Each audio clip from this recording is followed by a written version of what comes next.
Assalamualaikum. Alhamdulillahilladzi bi ni'matihi tatimmus shalihat wa bi dzikrihi wa dzikri awliyaihi tatanazzalur rahmat. Allahumma salli wa sallim wa barik ala nabiyyir rahmah wal qudwah wa ala alihi wa sahbihi wa man da'a bi da'watihi wastanna bi sunnatihi ila yaumil qiyamah. Allahumma la ilma lana illa ma 'allamtana innaka antal alimul hakim. Allahumma 'allimna ma yanfa'una wanfa'na bima 'allamtana wa zidna ilma. وأرنا الحق حقا وارزقنا اتباعه وأرنا الباطل باطلا وارزقنا اجتنابه واجعلنا ممن يستمعون القول فيتبعون أحسنه وأدخلنا برحمتك في عبادك الصالحين. Ibu-ibu yang dirahmati Allah Subhanahu wa taala, alhamdulillahirabbil alamin. Segala puji dan syukur marilah senantiasa kita panjatkan kehadirat Allah Subhanahu wa taala atas segala kucuran rahmat dan juga karunia-Nya kepada kita semua, sehingga sampai di malam hari ini kita masih diberikan kesempatan, diberikan kemudahan untuk berkumpul di tempat yang baik ini. Kita duduk dalam satu majelis untuk tilawatul Quran dan juga untuk thalabul ilmi. Insyaallah amal perbuatan yang kita lakukan pada malam hari ini akan mengundang rahmat dan keberkahan dari Allah Subhanahu wa taala. Amin ya rabbal alamin. Ibu-ibu yang berbahagia, malam hari ini tema kajian yang diminta untuk dibahas pada malam ini seputar apa? Muamalah dengan tetangga. Jadi muamalah itu apa? Bagaimana kita berinteraksi, ya, bersikap terhadap tetangga. Tetangga itu siapa itu?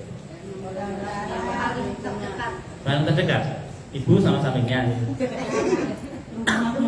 Rumahnya paling dekat, dari kanan kiri saja. Saudara. Lingkungan sekitar. Sekitarnya itu berapa? 40 apa? Dari rumah ke mana?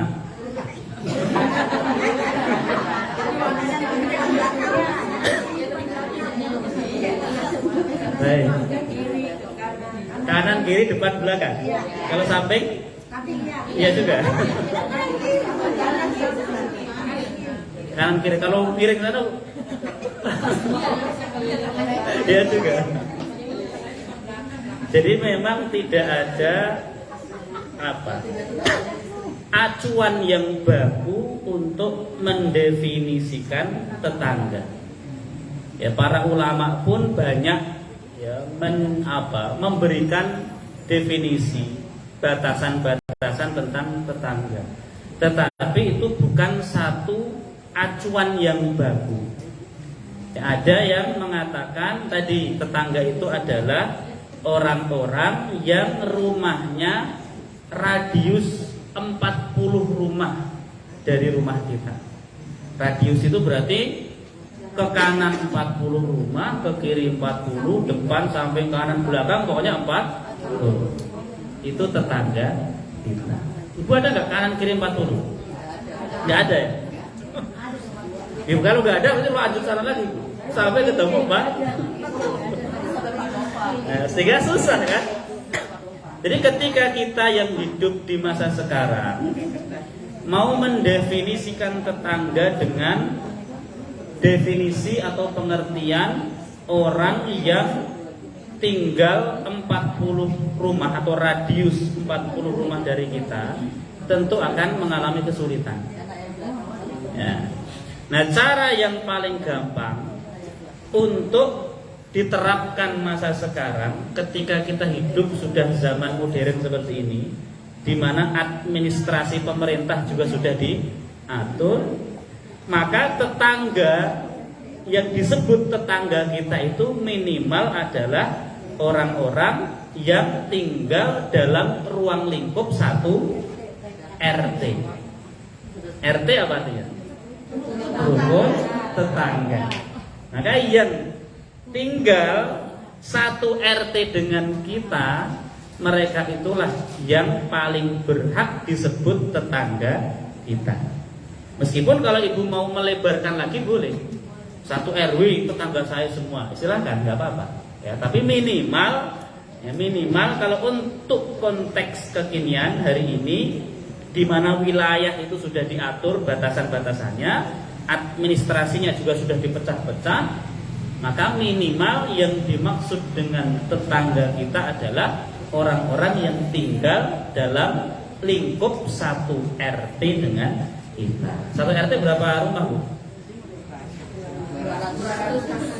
200 rumah? Banyak ya? Paling banyak. Ada pemekaran enggak ini? Ya? Belum. Jangan mau, Bu ya. Ribet soalnya. Yang paling ribet apa? Ya, urusan surat menyuratnya, Bu ya. Alamat rumah harus ganti, nanti KTP harus ganti. Ya. Kecuali kalau ibu mau bayar, ya. Enggak apa-apa. Nah, itu RT. Ini satu RT ini? Satu RT? Oh, banyak berarti ya. Berapa rumah tadi? 200? Kok cuma segini? Berarti masih banyak yang belum gabung ya? Baik, nggak masalah. Baik. Nah, yang dimaksud dengan tetangga, dan nanti Bu, tetangga ibu, tetangga kita, al-jiranu salah satu. Tetangga itu ada 3. Ya, jadi nanti ibu bisa klasifikasikan tetangga kita itu ke dalam 3 kelompok, 3 golongan. Jadi bahasa Arab tetangga itu jarun, jar, jamaknya jiron. Al-jiranu salah satu. Tetangga itu ada 3. Yang pertama, al-jar allazi lahu salah satu hukum. Al-jaru tetangga, alladzi yang lahu dia memiliki salah satu hukuk, 3 hak dari kita. Ini tetangga yang paling spesial.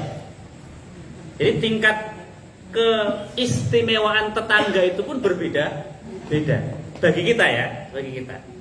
Jadi ada golongan tetangga yang pertama, tipe atau jenis model tetangga yang pertama adalah tetangga yang memiliki 3 hak dari kita. Ini hak yang paling banyak.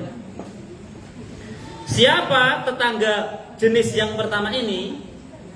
Al-jarul muslimul qarib. Tetangga yang punya 3 hak dari kita adalah tetangga yang muslim sekaligus kerabat kita sendiri. Kerabat di sini maksudnya apa? Saudara yang masih ada hubungan darah atau hubungan rahim. Ibu punya adik, punya kakak, tinggal di satu RT, di RT yang sama, kakak kandung atau adik kandung. Maka adik ibu atau kakak kandung ibu punya berapa hak? Punya 3. Satu hak sebagai tetangga dulu. Yang kedua hak sebagai saudara seiman, muslim, sebagai seorang muslim. Yang ketiga hak sebagai kerabat. Jadi 3 haknya. Ini yang paling istimewa. Al-jarul muslimul qarib, tetangga muslim plus saudara atau kerabat kita. Haknya ada 3. Hak sebagai tetangga, hak sebagai saudara seiman sesama orang Islam, dan hak sebagai kerabat atau saudara kandung tadi. Yang kedua, al-jarul ladzi lahu haqqan, tetangga yang memiliki 2 hak. Tetangga yang memiliki dua hak. Siapa? Al-jarul muslim. Ini yang pertama. Tetangga yang beragama Islam, laisa qariban lahu, bukan kerabatnya. Misalnya ibu dengan ibu misalnya, yang bukan saudara kandung atau saudara-saudara. Bertetanggaan, sama-sama beragama Islam. Maka haknya berapa? 2. 1 hak sebagai tetangga dulu, yang kedua hak sebagai seorang muslim. Oke. Ini tetangga yang punya 2 hak yang pertama. Masih ada satu lagi, tetangga yang juga punya 2 hak. Yang kedua apa? Siapa? Tetangga bukan muslim, terus saudara. Kan 2, Bu. Tetangga bukan muslim, saudara. Paham nggak ini? Ibu punya misalnya ya, punya keluarga yang beragama selain Islam, menjadi tetangga 1 RT misalnya. Berarti haknya berapa? 2. 1 hak sebagai tetangga, yang kedua hak sebagai saudara. Tidak dapat hak yang ketiga karena bukan beragama Islam, beda agama. Jadi tetangga yang haknya ada 2, itu ada 2 model tadi. 1 tetangga yang beragama Islam tapi bukan saudara. Yang kedua tetangga saudara tapi bukan beragama Islam. Haknya sama-sama 2. Oke. Nah, yang terakhir, yang ketiga itu al-jarul ladzi haqqun, al-jarul ladzi lahu haqqun wahid. Tetangga yang hanya punya 1 hak dari kita. Siapa? Tetangga non muslim, bukan kerabat. Sudah. Tetangga non muslim, bukan saudara atau kerabat. Berarti haknya cuma 1, yaitu hak sebagai apa? Tetangga. Tuh. Itu harus dipahami dulu. Jadi nanti ibu bisa mengurutkan keistimewaan tetangga dalam 1 RT. Siapa yang haknya 3, siapa yang haknya 2, siapa yang haknya 1. Nanti yang 3 ini tentu menjadi prioritas bagi kita. Nah, lalu bagaimana cara kita bermuamalah dengan tetangga? Kita hidup ini kan tidak terlepas dari tetangga kan? Kita sebagai makhluk sosial, hidup di tengah masyarakat, sudah pasti punya tetangga. Nah, rambu-rambu di dalam bermuamalah dengan tetangga itu saya simpulkan menjadi 4 saja. Jadi kaidah dalam bermuamalah dengan tetangga itu ada 4 saja. Ini versi saya ya. Nanti boleh ibu tambahi. Kalau dengar ustadz yang lain nambahi juga nggak masalah. Tapi simpelnya saya rangkum menjadi 4 hal. Ini kaidah umumnya. Nanti masing-masing hal penjabarannya panjang. Jadi bagaimana kita bermuamalah dengan tetangga? Yang pertama kaidahnya adalah al-ihsan ilaihi. Berbuat baiklah kepada tetangga. Itu kaidah pertama. Jadi kalau ibu punya tetangga yang manapun ya, baik yang tetangga non tadi, atau tetangga yang muslim tetapi bukan saudara, atau tetangga yang saudara tapi bukan muslim, atau tetangga yang muslim dan saudara, kaidahnya sama. Kita sebagai orang yang memiliki tetangga, nomor 1, kalau bisa, dan upayakan untuk bisa, berbuat baiklah kepada tetangga. Ahsin, berbuat baiklah ila jarika, kepada tetangga. Kenapa? Karena inilah yang diwasiatkan oleh malaikat Jibril kepada Nabi Muhammad Sallallahu Alaihi Wasallam. Kata Jibril, kata Nabi apa? Mazala Jibrilu yusini biljan. Jibril itu terus menerus memberikan wasiat kepadaku agar aku berbuat baik kepada tetangga. Hatta dzonantu, sampai-sampai aku menyangka seakan-akan tetangga itu bagian dari ahli waris. Jadi misalnya gini Bu, kalau saya kasih wasiat pada ibu, ibu harus berbuat baik pada suami, berbuat baik pada anak-anak. Wajar nggak? Wajar kan? Kenapa? Mereka ahli waris ibu kan. Kalau ibu meninggal, yang jadi ahli waris siapa? Ya suami dan anak, diantaranya itu kan. Ya. Tapi kalau tetangga meninggal, apakah kita bagian dari ahli waris? Bukan. Kalau tetangga itu bukan kerabat kita loh ya. Kalau kerabat masih ada harapan. Ya, kalau kondisi-kondisi tertentu kita bisa menjadi ahli waris. Tapi kalau tetangga yang bukan kerabat kita, kalau dia meninggal atau kita yang meninggal, masing-masing tidak saling mewarisi. Tapi kata Nabi, malaikat Jibril itu terus menerus, kata beliau, berwasiat kepadaku agar aku berbuat baik pada tetangga. Sampai-sampai Nabi menyangka bahwa aku itu ahli waris tetangga, atau tetangga itu ahli warisku. Kok sampai segitunya malaikat Jibril berwasiat agar aku apa? Berbuat baik pada tetangga. Kemudian dalil yang kedua, Nabi Shallallahu Alaihi Wasallam mengatakan, man kana yu'minu billahi wal yaumil akhir. Barang siapa yang beriman kepada Allah dan hari akhir, fal yukrim jarohu. Hendaklah dia memuliakan tetangganya. Jadi memuliakan tetangga itu bagian dari berbuat baik pada tetangga. Sekarang pertanyaannya, bagaimana cara ibu berbuat baik pada tetangga? Apa yang ibu lakukan? Bingung kan? Atau jangan-jangan ibu memposisikan diri sebagai tetangga yang harus dibaikin? Saling kan gini. Jadi posisikan ibu sebagai orang yang memiliki tetangga. Jadi jangan posisikan diri ibu sebagai apa? Tetangga, terus ngarep orang lain berbuat baik, jangan gitu. Mas saling aja. Kalau pas kita ngaji di sini, posisi ibu adalah orang yang akan berbuat baik pada tetangga. Cara berbuat baik satu, misalnya ini contoh saja, nanti bisa ditambah banyak, caranya banyak. Bisa jadi nanti masing-masing daerah, masing-masing tempat beda-beda. Satu yang pasti, idza laqitahu fasallim alaihi. Kalau ibu ketemu saudara, tetangga, maka ucapkan salam. Ini tentu yang beragama Islam. Kalau yang non jangan. Ya, salam. Jadi kalau ibu ketemu tetangga yang sama Muslim, upayakan ibu yang mengawali untuk mengucapkan salam.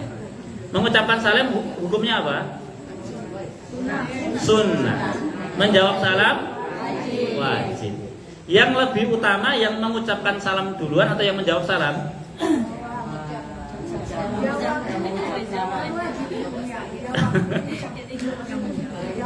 Saya ulangi ya, ibu biar agak mikir dikit ya.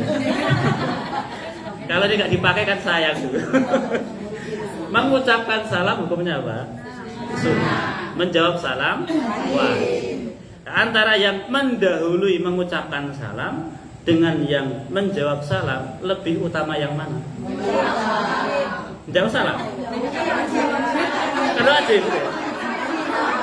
Lah kalau ada dua orang saudara, tetangga misalnya, sama-sama pengen mendapatkan keutamaan yang lebih, dua-duanya nunggu untuk jawab, terus gimana? Diam-diaman gitu. Jadi kaedahnya Bu, secara umum antara yang sunnah dengan yang wajib itu lebih utama yang mana? Secara umum lebih utama yang wajib.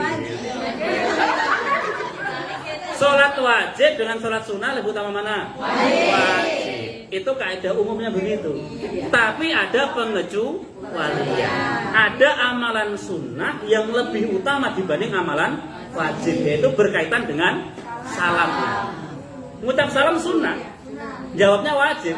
Tapi yang lebih utama adalah yang memulai mengucapkan salam. Itu. Jadi kalau ketemu jangan nunggu, Bu. Aku mengharapkan yang wajib saja. Ibu nunggu, tetangga juga nunggu. Diem-dieman aja. Dalam hati sambil mengharap. Itu kok nggak salah kok? Salah. Atau ibu langsung ketemu gini, Waalaikumsalam. Gak ada yang ucapin salam langsung Waalaikumsalam. Aneh loh. Ya itu diantara cara ibu berbuat baik. Yang kedua, caranya adalah wa idza da'aka fa'ajibhu. Kalau ibu diundang maka datang. Itu cara ibu berbuat baik. Diundang untuk satu acara yang isinya itu bukan kemaksiatan. Dan ibu juga tidak ada uzur untuk menghadirinya, maka upayakan untuk hadir. Kenapa? Ketika ibu hadir, datang itu menggembirakan yang mengundang. Nah, di antara amal terbaik itu adalah idkhalus surur, memasukkan kegembiraan ke dalam hati orang lain. Itu berbuat baik. Ya. Yang ketiga, contoh berbuat baik. Wa idzastan sohaka fansohu. Kalau dia minta nasihat, maka berilah nasihat. Ada teman datang curhat, ya, ibu dengarkan saja. Ya. Meskipun mungkin nanti ujungnya ibu nggak bisa ngasih solusi, dengarkan, ya, tambah sedikitlah nasihat-nasihat. Itu juga upaya apa? Berbuat baik pada tetangga. Wa idza maridha fa'udhu. Kalau dia sakit maka jenguklah. Itu berbuat baik pada tetangga. Kalau dia kekurangan sampai mungkin tidak bisa makan, maka bantulah untuk apa? Bantulah dengan makanan atau uang untuk membeli makanan. Itu.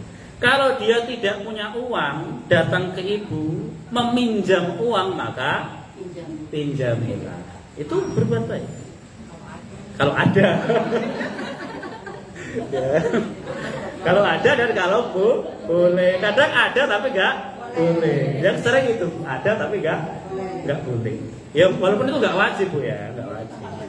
Apalagi kalau ibu tahu misalnya dia yang datang meminjam itu mungkin orangnya kurang amanah. Ya nggak ada salahnya kita menolak.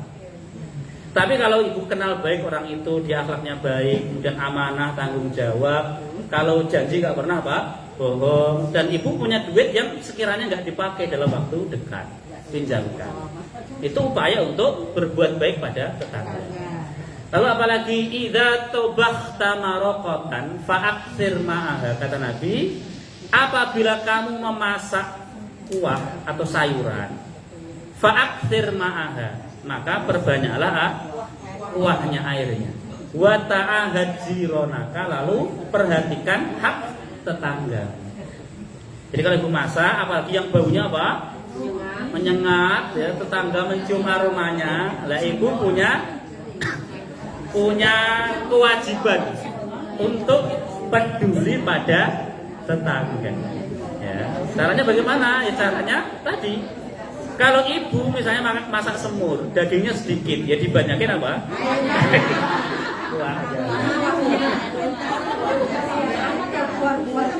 Nanti nganter tetangga kuah semur. Maaf ya, masak kuah semur. Semur tahu nggak apa? Nah, seperti itu, Bu, ya. Nabi dulu begitu pesannya, Bu, ya.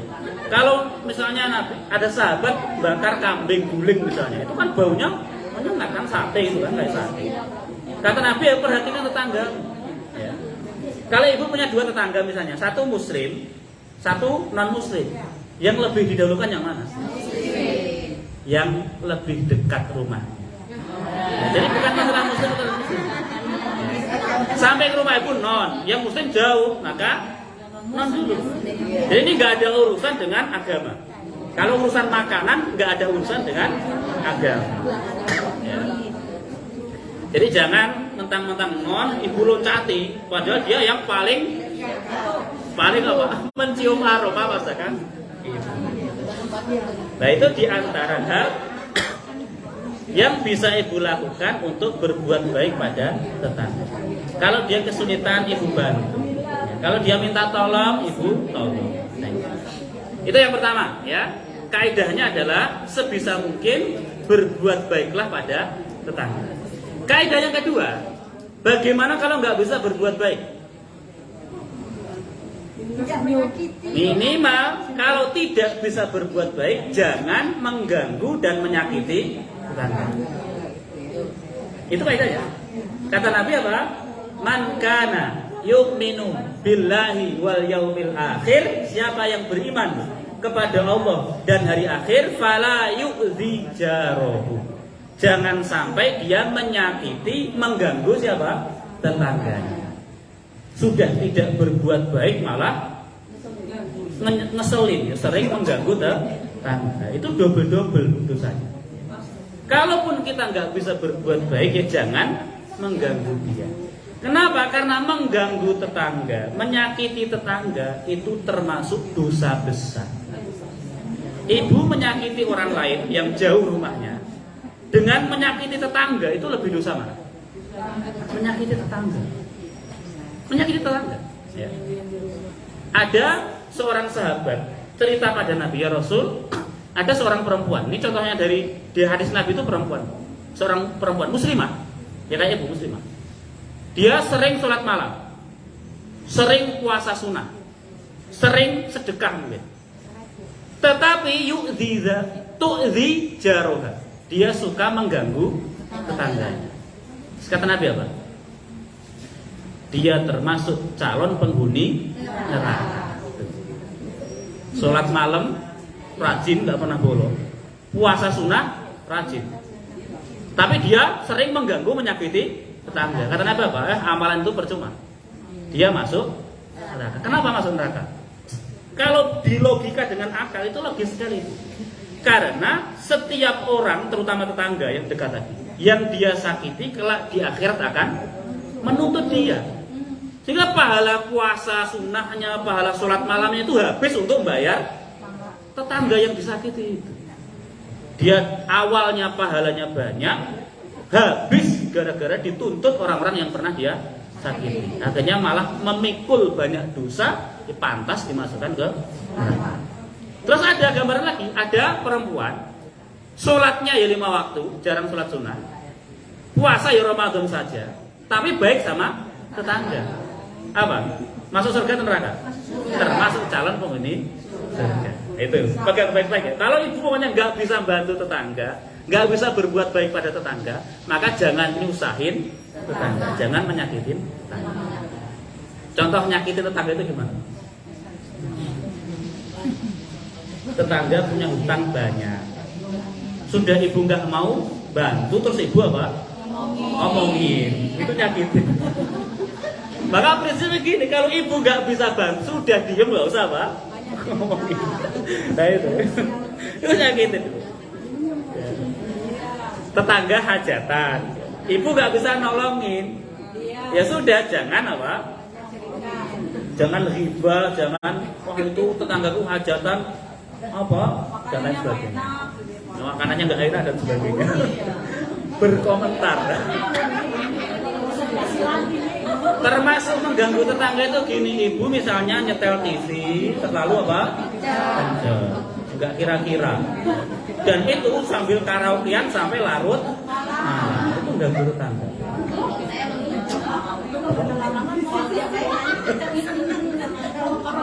Oh, malah kalau di sini malah seneng ya. Makanya mungkin setiap daerah beda-beda.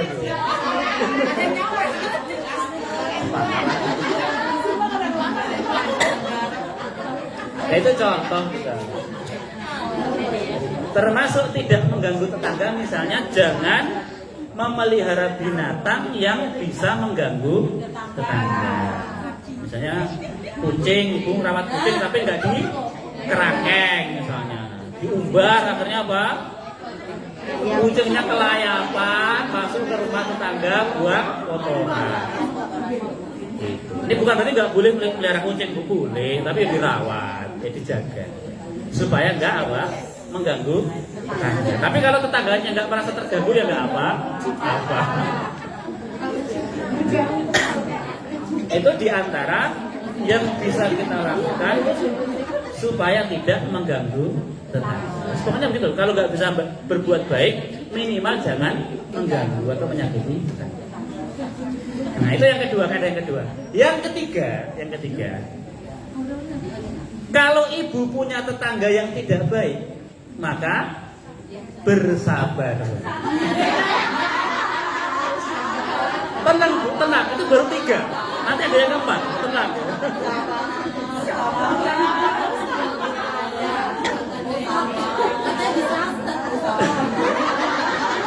Tenang. Ini baru 3, Bu, nanti ada yang keempat. Tenang, santai Bu. Jadi yang 4 Bu. Yang ketiga gini, bersabar atas gangguan tetangga. Jadi kalau ibu punya tetangga yang usil, yang tidak baik, yang ngomongnya kasar, kalau ibu kuat, sabar. Kenapa? Karena keburukan atau kejelekan yang dia lakukan itu dosanya untuk dia, sementara kesabaran ibu pahalanya juga untuk ibu, untuk kita. Sabar. Mau diajak ya sabar. Nah kalau dia ngejek, misalnya menghujat, ibu balas menghujat, berarti sama tuh. Iya kan? Walaupun judulnya membalas, tapi nggak gitu. Dia misalnya memfitnah ibu, terus ibu gantian memfitnah, iya, berarti sama. Jangan sampai keburukan yang dilakukan oleh tetangga kita membuat kita jadi orang yang buruk juga. Kalau ibu hubungannya dengan Allah baik, tidak akan terpengaruh oleh kejelekan orang. Jelek itu kan perbuatan dia, urusan dia dengan Allah. Aku nggak mau ikut. Yang ketiga Bu, bisa sabar Bu. Ada yang punya tetangga model butuh kamu sabar. Mana orangnya? Gak di sini.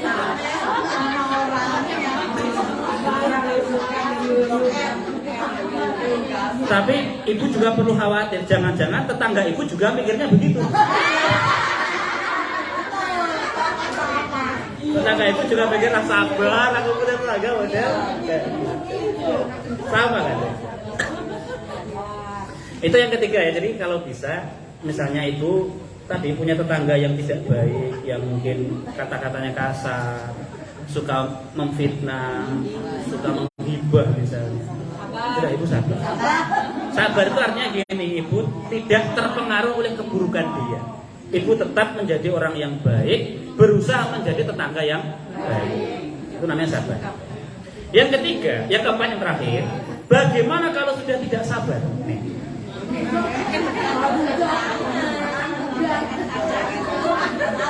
Kibarkan bendera putih. Enggak. Kalau tidak sabar, boleh bereaksi. Reaksi ya, bukan beraksi. Reaksi. Boleh bereaksi dengan cara-cara yang dibenarkan. Jadi kalau ibu punya tetangga yang awalnya sebulan ibu masih sabar, 2 bulan sabar, masuk bulan ketiga udah nggak bisa dibiarkan.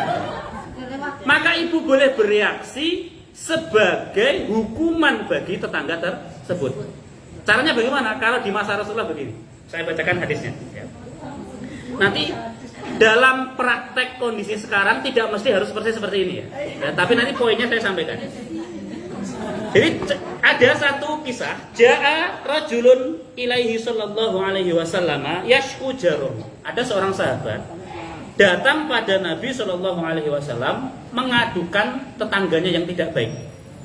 Ya Rasul, tetanggaku itu jahat, kasar, dan pokoknya sifat jelek tetangga itu diceritakan oleh satu orang ini pada Nabi. Faqala lahun nabiyyu alaihi salam. Kemudian Nabi menjawab apa, Pak? Isbir, sabar. Dan ini kaidah yang ketiga tadi ya. Sabar dulu, sabar. Summa atahu saniyah yashku. Kemudian sahabat ini ya berusaha untuk sabar. Di lain waktu sahabat ini datang lagi pada Nabi, curhat lagi masalah yang sama. Tetanggaku nggak berubah-ubah, masih gitu terus. Kata Nabi apa? Isbir, sabar. Summa qala lahu fi tsalitsah wa rabi'ah. Kemudian datang yang ketiga, nasihat Nabi masih sama, sabar. Begitu datang yang keempat, sahabat ini udah gak sabar kan, sudah 3 kali kan. Terus Nabi ngasih solusi gini, itroh mata akafitorik, kata Nabi, keluarkan perabotmu dari rumah, taruh di depan rumahmu, jalan. Jadi seakan-akan tunjukkan kamu mau apa? Pindahan. Taruh aja di depan rumah. Sehingga nanti gini, Nabi itu pinternya luar biasa. Kalau ibu naruh kursi apa taruh di luar, kira-kira respon orang-orang apa? Enggak, mereka akan bertanya kan? Bertanya kok dikeluarin semua mau kemana bu? Gitu. Nah, ibu jawab mau pindahan. Nah, terus ditanya lagi, kenapa mau pindah? Gara-gara apa? Tetangga sebelah. Gitu kan? Akhirnya nanti orang-orang yang lewat, yang datang akan mengutuk siapa? Mengutuk tetangga. Ini usul dari Nabi. Jadi kata Nabi sudah keluarkan perabotmu dari rumah. Sehingga nanti orang-orang yang lewat akan tanya padamu, kamu jelaskan alasanmu kenapa melakukan hal itu. Aku nggak sabar tinggal di sini gara-gara punya tetangga yang tidak baik. Sehingga nanti semua orang akan memberikan hukuman sosial kepada orang tersebut. Jadi poinnya adalah yang keempat, kalau tetangga ini sudah kelewat batas, boleh bagi kita dan warga masyarakat untuk memberikan apa? Hukuman sosial sebagai efek jerah. Hukuman sosial itu apa? Disepakati saja oleh warga masyarakat. Misalnya, kalau nanti dia hajatan nggak usah dibantu, nggak usah datang. Boleh nggak begitu? Boleh. Kalau itu disepakati seluruh warga. Pas rapat dia nggak pernah datang misalnya, ya. Pokoknya dia, misalnya sudah terkenal sebagai orang yang mungkin tidak mau bersosialisasi dengan masyarakat, nggak pernah ikut acara ini dan itu. Nah, akhirnya diambil keputusan bersama, udah sebagai efek jerah, dia nggak pernah bantu tetangganya, gitu kan? Udahlah nanti kalau dia ada butuh apapun nggak usah dibantu, biar dia minta tolong pada keluarganya sendiri. Secara hukum itu boleh, itu namanya hukuman apa? Sosial. Kalau nyari dalilnya nggak ada. Dalil jenis hukumannya seperti apa mungkin nggak ada. Tetapi asal itu disepakati oleh masyarakat dan tidak berlebihan, ya maka tidak apa. Nah dulu Nabi aja pernah mendiamkan sahabatnya itu 50 hari 50 malam. Dan Nabi memerintahkan para sahabatnya untuk mendiamkan 3 orang. Jadi 3 orang ini kalau mau ngomong sama siapapun itu nggak didengar. Ke pasar mau beli nggak dilayani. Hukuman yang diterapkan ataupun diberikan oleh Nabi gara-gara 3 orang itu tidak ikut dalam perang Tabuk. Itu hukuman sosial. Nah itu berlaku dan itu tidak masalah. Nah caranya begitu Bu ya. Nah nanti teknisnya kalau konteks kekinian seperti apa, ya Ibu nggak perlu sampai keluarin sofa, keluarin apa. Nanti Ibu repot sendiri. Kalau sekarang mungkin lebih simpel, Ibu tinggal lapor pada Pak RT. Pak RT itu loh, tetanggaku sudah. Nah, nanti RT akan membahas dalam apa? Rapat. Oh, ini punya tetangga yang apa? Selalu mendapat komplain dari masyarakat. Gimana ini anaknya? Dia diundang nggak pernah datang, dinasihati nggak didengarkan. Udahlah, kita sepakat untuk memberikan hukuman sosial supaya menjadi pelajaran bagi orang tersebut. Nah, caranya bagaimana? Terserah, kesepakatan saja. Ya tadi misalnya sampahnya nggak usah diambil, gitu. Bisa kan? Biar nyari apa? Petugas sampah sendiri misalnya. Ya, itu terserah itu kalau itu masih teknis. Contoh. Oh kalau dia bayar, itu masih baik Bu itu. Kalau masih bayar masih baik, masih sosial berarti kan. Ini mungkin sudah kelewat batas Bu ya. Tetangga yang mungkin sudah kita tidak mampu bersabar untuk menghadapinya. Jadi urut-urutannya Ibu urutkan dari nomor 1, 2, 3, dan 4. Kalau bisa Ibu, apapun keadaan tetangga Ibu, berbuat baiklah. Ini puncaknya. Kalau nggak bisa berbuat baik, maka jangan mengganggu, jangan menyakiti. Yang ketiga, kalau disakiti, diganggu, sabar. Yang keempat, kalau nggak sabar, bereaksilah ya dengan cara yang tidak berlebihan. Ya, tentu dengan cara yang dianjurkan oleh Nabi tadi ya. Salah satunya adalah kalau di masa itu Nabi ngasih saran apa? Udah keluarkan barangmu sehingga orang-orang itu penasaran kenapa kamu melakukan hal itu. Sehingga nanti semua orang tahu bahwa akhlak tetangga sampai ke rumah itu tidak baik. Sehingga nanti orang-orang akan melaknat dia. Nah, sehingga kalau diceritakan di sini, karena orang-orang semuanya sudah pada tahu bahwa akhlaknya tidak baik, akhirnya tetangganya datang minta maaf. Pak, Bu, nggak usah jadi pindah. Nah, aku akan berubah, aku akan jadi lebih baik. Cerita hadisnya begitu. Ya, kalau di sini nggak tahu apakah begitu atau tidak. Gak ada yang gitu ya. Baik. Yang terakhir, berdoalah ibu-ibu kepada Allah supaya dijauhkan oleh Allah dari tetangga yang tidak baik di dunia dan di akhirat. Ya, kalau di akhirat, kalau ibu punya tetangga yang tidak baik berarti di mana? Ibu di neraka. Nah, di surga semua tetangga mesti baik.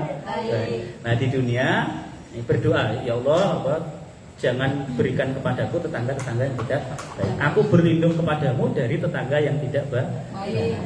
Maka para ulama itu terkadang menyampaikan satu faedah itu, ketika ibu mau membeli rumah, itu yang lebih dahulu diperhatikan itu siapa? Tetangga. Yang menjadi tetangga ibu itu siapa? Nah, begitu. Bukan masalah harga rumah berapa, ini banjir atau tidak, itu ya penting. Tapi lihat dulu kanan kiri itu siapa, kira-kira baik atau tidak. Jangan sampai ibu udah beli, udah terlanjur di situ, ternyata tetangganya enggak baik. Ibu nyesel akhirnya harus pindah lagi. Ya. Jangan sampai seperti itu. Baik, demikian ibu-ibu yang bisa saya sampaikan seputar muamalah kita dengan sampai di sini. Jika ada pertanyaan seputar tetangga yang mau curhat mengenai tetangga yang tidak baik, waktu dan kesempatan dipersilakan. Silakan Ibu. Sebelah sini ada yang bertanya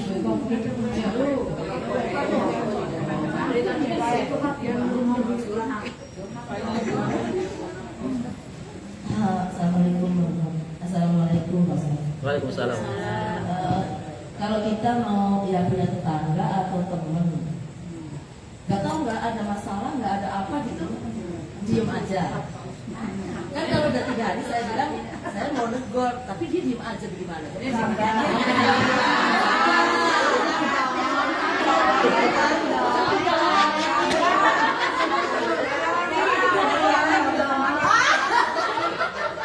Terus gini Pak Ustaz, saya senyum, dia senyum, dia melengos. Sudah dijawab Bu ya.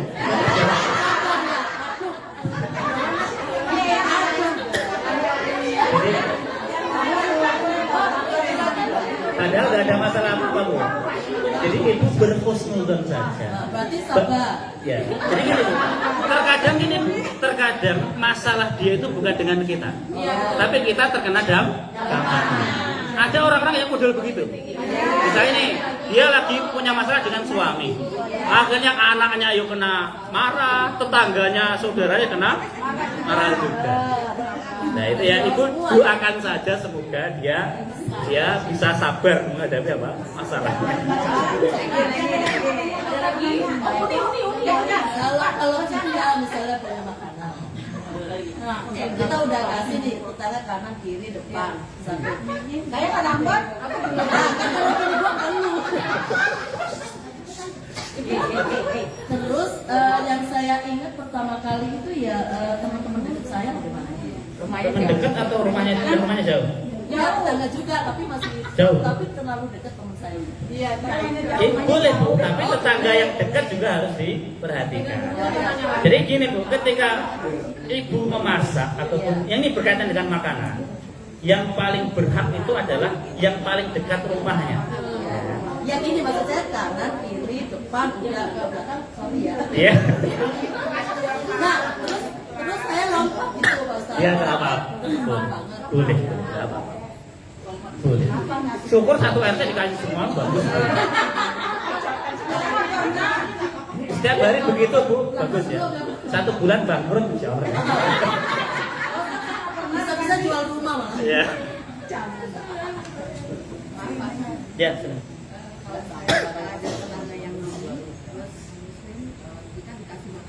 Terus kita yang memakai itu baiknya gimana? Baik, kalau ada tetangga non muslim memberikan makanan kepada kita, dilihat dulu itu. Kalau makanan itu makanan yang dibeli, ya, beli misalnya kue atau roti yang di situ memang ada logo halalnya, ibu terima dimakan halal. Ya.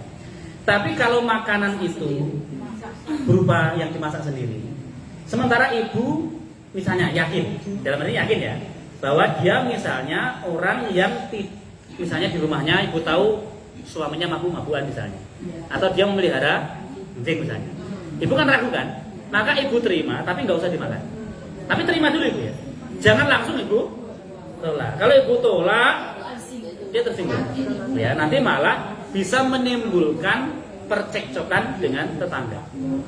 Ibu terima, kemudian nanti kalaupun tidak dimakan ibu buang secara sembunyi. Jangan langsung diterima terus dimasukkan tempat, itu penyakit sekali. Caranya begitu ya. Jadi kalau makanan itu ibu yakin adalah makanan yang halal, maka silahkan diterima dan dimakan. Itu halal boleh. Nabi itu pernah nggak menerima hadiah dari non muslim? Pernah. Ya, Nabi itu dapat hadiah daging kambing itu dari seorang perempuan Yahudi. Dimakan nggak? Dimakan dengan Nabi. Ya. Itu yang terakhir sampai karena bahkan di makanan itu ada racunnya. Itu dimakan oleh Nabi. Sampai-sampai Nabi sakit gara-gara itu. Sampai nanti endingnya Nabi meninggal dunia. Sampai akhir Nabi meninggal dunia. Ya, artinya kita menerima pemberian makanan dari non muslim itu boleh asal tadi ya, kita yakin itu makanan yang halal. Tapi kalau ibu ragu-ragu ya diterima saja. Setelah itu tidak usah dimakan, tapi dibuangnya juga apa? Sembunyi-sembunyi, jangan sampai ketahuan demi menjaga perasaan tetangga. Gitu ibu. Ada lagi sebelah sini? Ayo. Siapa nih? Jadi, Kemik Putih bagaimana? Ini dulu. Kita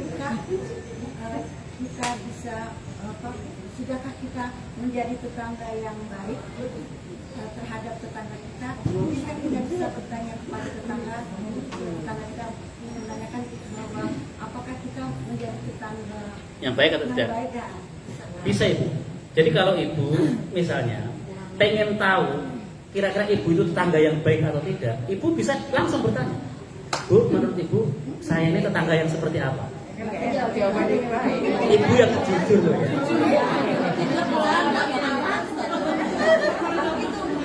Jujur ya, kan harus jujur. Kan harus jujur, Bu. Harus jujur. Sama Bu, gini Bu. Ini konteksnya bukan hanya dengan tetangga. Misalnya gini, saya tanya Bu. Kira-kira ibu ini sudah menjadi istri yang baik bagi suami atau belum? Belum. Sudah menjadi istri yang baik bagi suami atau belum? Ibu tahu atau belum? Kalau belum tahu kenapa nggak nanya? Ibu pernah nggak tanya pada suami? Mas atau ayah atau aku ini sudah jadi istri yang baik atau belum? Pernah nggak nanya gitu? Nanya Bu.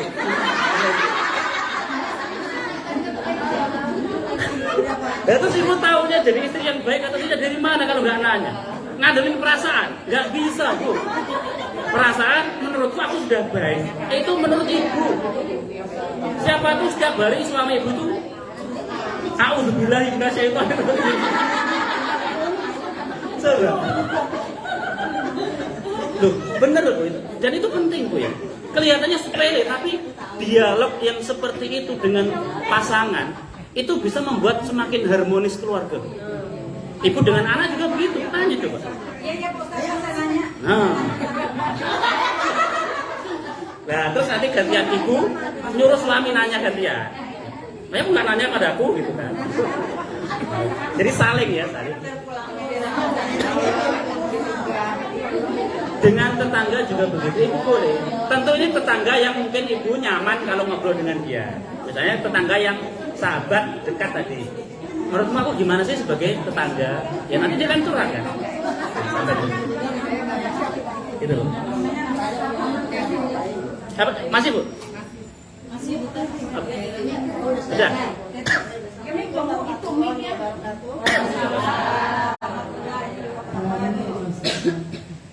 Saya tahu selama 3 hari kalau kita bermusuhan itu saya tidak boleh. Tidak apa nggak tahu ya. Cuma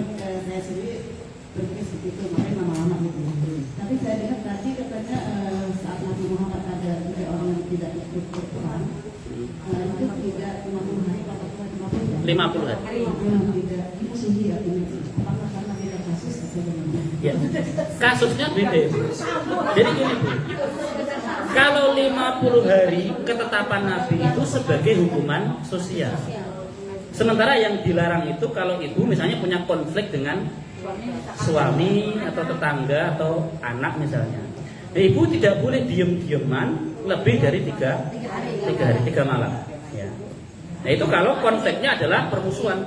Adapun yang terjadi pada masa Nabi itu bukan permusuhan. Nabi dan para sahabat nggak ada masalah dengan 3 orang itu.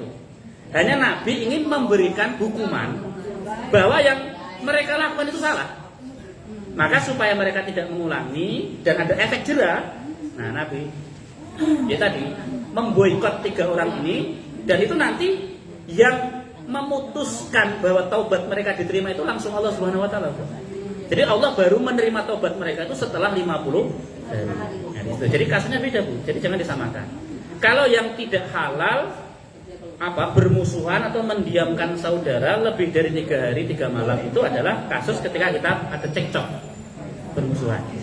Jadi kalau ibu lagi marah sama suami itu nggak boleh mendiamkan suami lebih dari 3 hari. Jadi 3 hari sebelum 3 hari ibu ngomong dulu. 3 hari lagi ngomong lagi ya. Gitu ya. Tak ajari caranya Bu ya. Ya udah setiap 3 hari baikan. Habis itu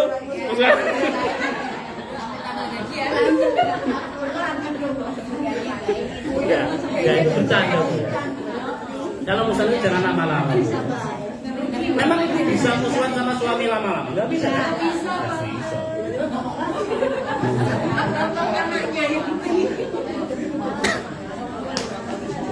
Ada jalan. Ada lagi Ibu?